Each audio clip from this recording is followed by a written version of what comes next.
भारताचे पंतप्रधान पद 3 वेळा भूषवणाऱ्या भारतरत्न अटल बिहारी वाजपेयी यांनी आपल्या कारकिर्दीमध्ये आर्थिक आघाडीवर मोठं काम केले। किंबहुना अटलजींच्या दृष्टिपणामुळेच भारतात कम्युनिकेशनची आर्थिक क्रांती झाली असं प्रतिपादन सुप्रसिद्ध पत्रकार आणि लेखक सारंग दर्शने यांनी केलं आहे। ठाण्याच्या सरस्वती क्रीडा संकुल पटांगणात आमदार संजय केळकर यांच्या माध्यमातून सुरू असलेल्या 39व्या कै रामभाऊ माळगी स्मृती व्याख्यानमालेत सारंग दर्शने यांनी काल अटलजींचा वसा आणि वारसा हे 6वं पुष्प गुंफलं। यावेळी व्यासपीठावर या सत्राचे अध्यक्ष शरद गांगल, अध्यक्ष ठाणे जनता सहकारी बँक सुहास जावडेकरही उपस्थित होते। लेखक दर्शने यांनी अटलजींच्या चरित्राचे पैलू उलगडताना संघाचे प्रचारक, जनसंघ ते पंतप्रधान पदापर्यंतचा प्रवास श्रोत्यांसमोर मांडला। 1950चं दशक ते 1977 पर्यंतचा काळ बिकट होता। समाजात उद्योजकतेला स्थान मिळत नव्हतं। जागतिक अर्थव्यवस्थाही दोलायमान स्थितीत होती। जनसंघाचे संस्थापक सदस्य, भारतीय जनसंघाचे अध्यक्ष ते भारतीय जनता पक्षाचे अध्यक्ष बनलेल्या अटलजींनी त्याही वातावरणात देशाची प्रतिमा उंचवण्याचं कार्य केलं। 1985-86 नंतर भारतीय जनता पक्षामध्ये गांधीवादी समाजवाद मागे पडत गेल्याचं सांगून दर्शने यांनी अटलजींच्या प्रतिभाशाली राजकीय कारकिर्दीवर प्रकाश टाकला। 1996 ते 98 आणि 1999 असे 3 वेळा अटलजींनी पंतप्रधान पद भूषवलं। त्यांच्या कारकिर्दीमध्येच भारतानं आर्थिक आघाडीवर मोठं काम केलं। कम्युनिकेशनचं खातं स्वतःकडे घेत अटलजींनी कम्युनिकेशनचे ब्रिटिशकालीन कायदे बदलून दूरसंचार धोरणात आमूलाग्र बदल केले। अटलजींच्या या दृष्टिकोनामुळेच भारतात कम्युनिकेशनची आर्थिक क्रांती झाली, ज्यामुळे देशातील 100 कोटी जनता आज पेमेंटचा वापर करत असून त्याचा पदोपदी प्रत्यय येत असल्याचं दर्शने यांनी यावेळी सांगितलं।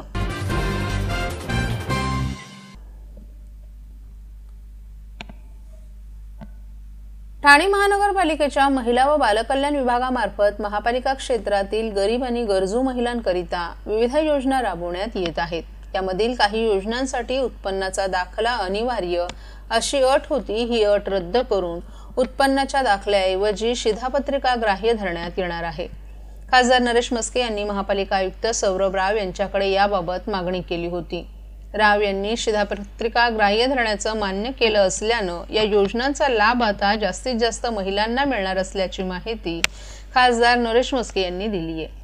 ठाणे महानगरपालिकेच्या महिला व बालकल्याण विभागामार्फत महापालिका क्षेत्रातील गरीब व गरजू महिलांकरिता राबवण्यात येणाऱ्या विविध योजनांसाठी उत्पन्नाच्या दाखल्याची अट ठेवण्यात आली होती, परंतु या अटीमुळे अनेक महिला या योजनांपासून वंचित राहत होत्या। यामुळे ही अट शिथिल करण्याबाबत संबंधित महिला आणि बहुतांश माजी नगरसेवकांनी खासदार नरेश म्हस्के यांच्याकडे मागणी केली। या पार्श्वभूमीवर खासदार नरेश म्हस्के यांनी 8 जानेवारी रोजी आयुक्त सौरभ राव यांना लेखी पत्र दिलं होतं। यावर आयुक्तांनी सकारात्मक भूमिका घेऊन शिधापत्रिका ग्राह्य धरण्याचे आदेश संबंधित विभागास दिले आहेत।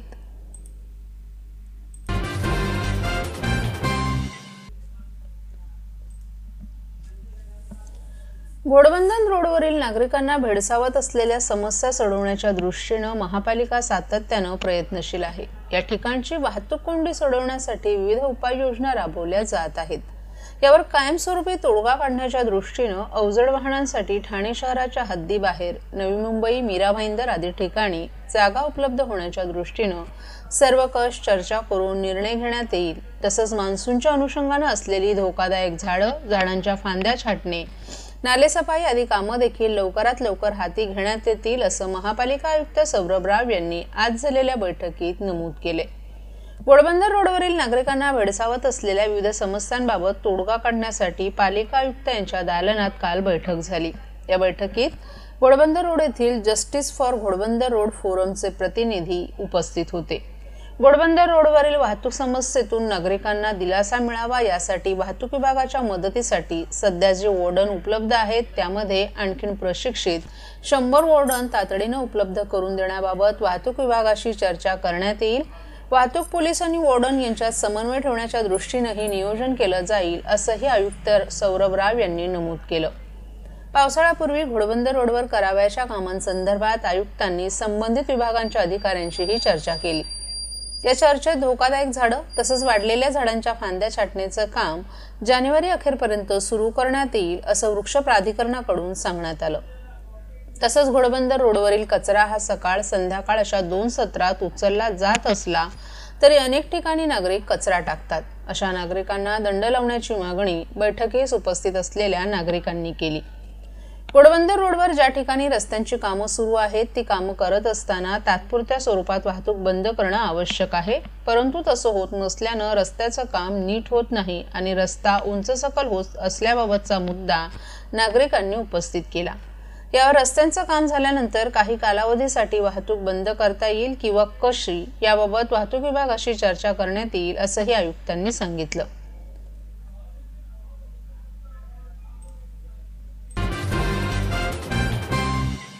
महाराष्ट्रातील भगिनींना आधार देणारी राज्य शासनाची मुख्यमंत्री माझी लाडकी बहीण योजना। या योजनेअंतर्गत अल्प उत्पन्न गटातील 21 ते 65 वयोगटाच्या भगिनींना मिळणार दरमहा 1500 रुपयाची मदत। अर्ज करण्यासाठी 31 ऑगस्ट 2024 पर्यंत मुदतवाढ। कुटुंबाचं वार्षिक उत्पन्न 2.5 लाख रुपयांपेक्षा कमी असलेल्या महिला पात्र। कुटुंबाकडे पिवळं किंवा केशरी रेशन कार्ड असल्यास उत्पन्नाचा दाखला आवश्यक नाही। पांढरं रेशन कार्ड असेल किंवा रेशन कार्ड नसेल तर कुटुंबाचं वार्षिक उत्पन्न 2.5 लाखांपेक्षा कमी असल्याचा दाखला आवश्यक। योजनेसाठीचा ऑनलाईन अर्ज नारी शक्ती दूत ॲप वरून किंवा पोर्टलवर भरता येईल। ज्या भगिनींना ऑनलाईन अर्ज भरता येत नसेल त्यांच्यासाठी अंगणवाडी, ग्रामपंचायत, वॉर्ड ऑफिस, सेतू सुविधा केंद्रामध्ये किंवा आशाताई बचत गटाच्या CRP यांची मदत उपलब्ध।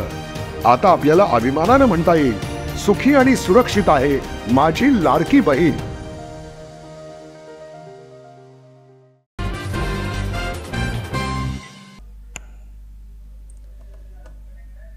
ठाण्यात सुरू असलेल्या भव्य मालवणी महोत्सवात मंगळवारी स्थानिक बच्चे कंपनी तसंच युवा वर्गाच्या समूह नृत्याचा सामना रंगला होता। शिवाजीनगर येथील स्थानिक मुलांचं तसंच विद्यालयीन आणि महाविद्यालयीन विद्यार्थ्यांच्या ग्रुप डान्सची अंतिम फेरी पार पडली। विशेष म्हणजे मंगळवारी या महोत्सवाला खासदार नरेश म्हस्के यांनी भेट देऊन प्रत्येक स्टॉलवर जात कोकणी व्यावसायिकांची विचारपूस केली। शिवाजीनगर उन्नती गार्डन येथील मैदानात कोकण ग्रामविकास मंडळाच्या वतीनं आयोजक सीताराम राणे यांनी भव्य मालवणी महोत्सवाचं आयोजन केले। 10 दिवस संपन्न होत असलेल्या या मालवणी महोत्सवाला मोठ्या प्रमाणावर प्रतिसादही मिळत आहे। दिवसागणिक प्रचंड गर्दी वाढत असून येथील खाद्यपदार्थ तसंच विविध वस्तू खरेदीकडे नागरिकांचा कल दिसून येतोय। मंगळवारी या महोत्सवात स्थानिक मुलं तसंच विद्यालयीन आणि महाविद्यालयीन युवांची ग्रुप डान्स स्पर्धा पार पडली। एकापेक्षा एक अशा सरस नृत्याविष्कारानं रसिकांचं मनोरंजन झालं। कोकणातील परंपरा, मनोरंजन आणि खाद्य संस्कृती रेलचेल असलेल्या मालवणी महोत्सवाला काल ठाण्याचे खासदार नरेश म्हस्के यांनीही भेट दिली। यावेळी बोलताना त्यांनी सीताराम राणे यांनी कोकणची कला व खाद्य संस्कृती मुंबई ठाण्यासारख्या शहरात आणून हा मालवणी महोत्सव गेली 26 वर्ष सुरू ठेवल्याबद्दल आनंद व्यक्त केला। विविध स्टॉलद्वारे राणे यांनी कोकणातील व्यावसायिकांना संधी उपलब्ध करून दिली आहे। त्याचबरोबर सांस्कृतिक कार्यक्रमांना देखील मोठमोठे कलाकार न आणता स्थानिकांच्या कलेला वाव मिळवून देत एक उत्तम पायंडा पाडल्याचंही सांगितलं। दरम्यान या मालवणी महोत्सवात 19 जानेवारीपर्यंत रंगारंग कार्यक्रमांचा तसंच कोकणी खाद्य संस्कृतीचा आस्वाद घेण्यासाठी रसिकांनी आवर्जून भेट देण्याचं आवाहन कोकण ग्रामविकास मंडळाच्या वतीनं करण्यात आले। कोकणातील उद्योगधंद्याला चालना देण्याकरता हा जो काही मालवणी महोत्सव सुरू करत आहे त्याबद्दल मी त्यांचं सातत्याने करतायत त्याबद्दल मी त्यांचं अभिनंदन करतो आणि त्यांना शुभेच्छा देतो। तर नागरिकांना इतर ठिकाणी होता तिथे फक्त झुला आणि स्टॉल मी आता बोललो की बऱ्याचशा ठिकाणी मी जात असतो, त्याच्यामध्ये 50 झोपळे असतात, 50 खेळाचे प्रकार 10 स्टॉल असतात। पण या ठिकाणी मला ठीक आहे मुलांकरता त्यांनी थोडेफार 2-4 झोपळे लावलेले आहेत, परंतु खऱ्या अर्थाने त्यांनी कोकणाच्या कलेला, कोकणाच्या व्यापाराला, कोकणी पदार्थांना आणि सांस्कृतिक कार्यक्रमांना महत्त्व दिलेलं आहे। हे या उत्सवाचं एक वैशिष्ट्य आहे।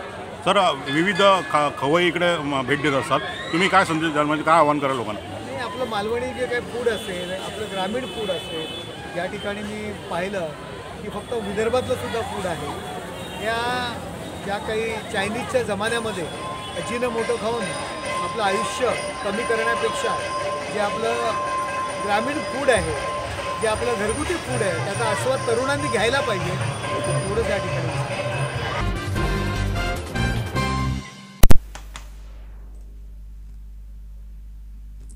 राज्यातील खासगी प्रवासी वाहतूक करणाऱ्या कंपन्यांना एकाच शासकीय नियमावली अंतर्गत आणण्यासंदर्भात काल मंत्रालयात बैठकीचं आयोजन करण्यात आलं होतं।